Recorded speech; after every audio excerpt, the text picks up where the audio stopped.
Three books, three formats, three cultures tied together by one common theme. Does my setting affect my cultural identity? Introducing India No More by Charlene Willing McManus, Mexikid by Pedro Martin, and Brown Girl Dreaming by Jacqueline Woodson. In each book, a young child grapples with challenges to their cultural identity as they travel to other cities or countries.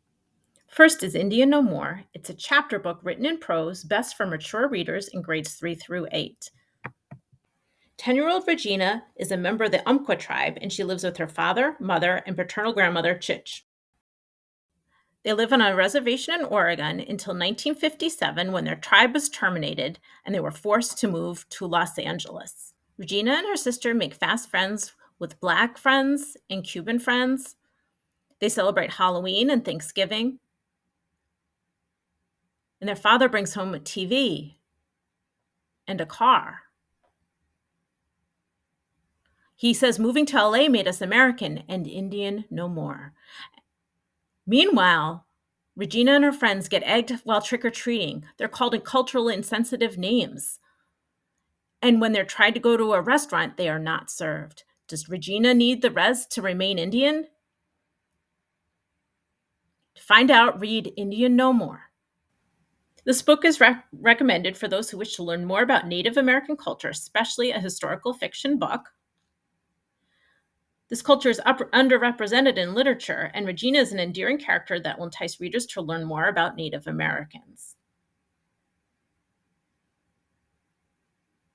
The authors weave many cultural traditions into the novel by referencing foods and explaining burial ceremonies and crafts so that readers can better understand the importance of traditions. Since the family's move was instigated by the U.S. termination of tribes in the 50s, this novel brings to light an historical event that upended many Native American lives, but is little known or discussed.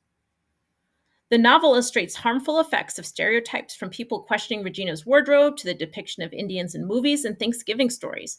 This book can be a springboard for discussion about why this happens and why it shouldn't. Finally, the novel highlights the importance of family as Regina looks to her father, grandmother, and uncle to help her discover what it means to be Indian in Los Angeles. Are you a student in grades 3 through 8? Do you like reading graphic novels?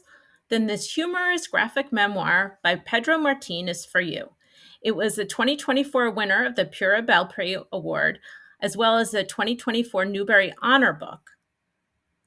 And this story is about Pedro, who loves to collect action figures and draw. He's the seventh of 9 children in his family, and he and his younger half of his siblings were born in America, but his parents and older siblings were born in Mexico. Pedro and his family have a mission.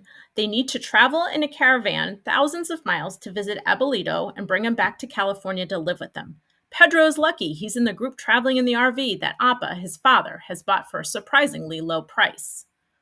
Along the way, they visit family, they shop, and they overload on tons of special treats. His older siblings try to introduce him to the best Mexican treats and teach him about Mexican money, but to no avail.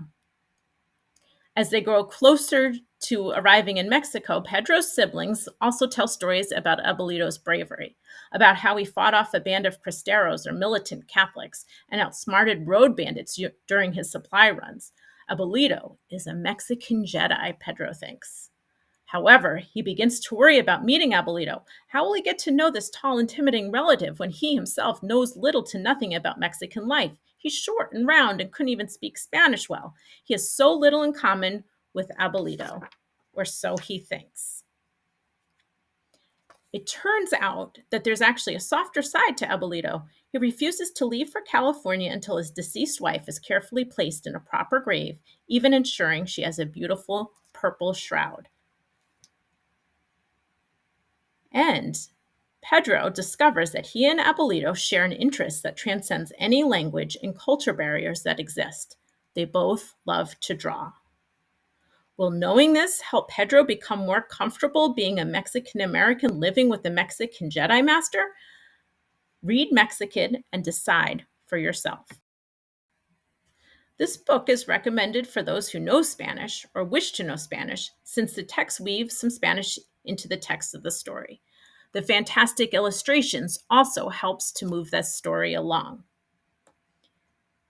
Mexicant is also recommended for those who enjoy humor, like Pop Rock's getting caught up in boogers kind of humor, because this type of humor is sprinkled throughout this true story.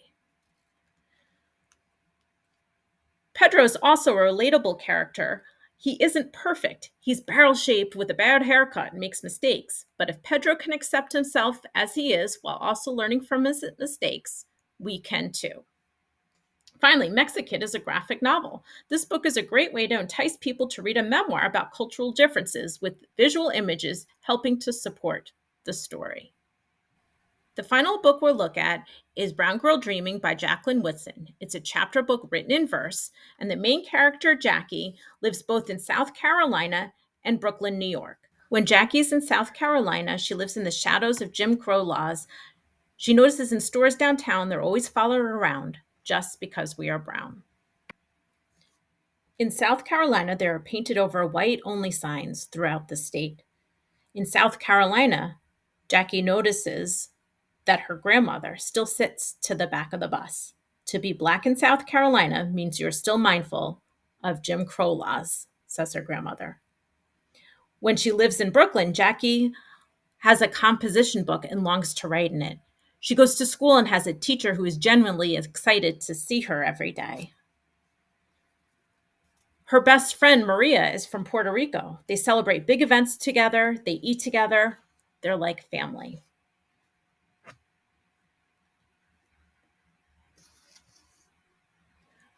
She promises her grandmother that she'll remain a Jehovah's Witness despite living in New York, which means leaving class during the Pledge of Allegiance. Jackie spends most of her time in Brooklyn, but she visits her grandmother in the South in the summer. However, her world in the North and her grandmother's world in the South begin to clash. Jackie writes, I look around and see the ones who walk straight to the back, see the ones who take a seat up front, daring anyone to make the move. And know this is who I want to be. Not scared like that, brave like that. Still, my grandmother takes my hand downtown, pulls me right past the restaurants that have to let us sit wherever we want now. No need in making trouble, she says. You all go back to New York City, but I have to live here. Being all of these things, a sister, a friend, a Jehovah's Witness, a fledgling author, black in the North and black in the South, begin to clash. Which Jackie does she choose to be? Can she be all of them? Read Brown Girl Dreaming and find out for yourself. This book is recommended for students in grades 3 through 12. Well, why the big spread? Well, for one, it shows the importance of many different topics, including the power of Jim Crow laws in the South, which we learn about in school, but often do not see how they affected people's behavior well after they had ended. And this book does so, and very powerfully. Woodson's work also shows the power of family. Many of Jackie's beliefs and behaviors are shaped by her siblings, grandparents, mother, and uncle, and even her best friend, who becomes like family to her. Finally, the fact that Woodson writes this in verse adds power to her thoughts. She had to carefully craft her sentences and phrases to be succinct and yet packed with imagery. Her impressive writing skills illustrate just how far she has come from a girl who had to borrow words from her sister. Read all three of these novels to learn how settings can affect views of or about cultural identity.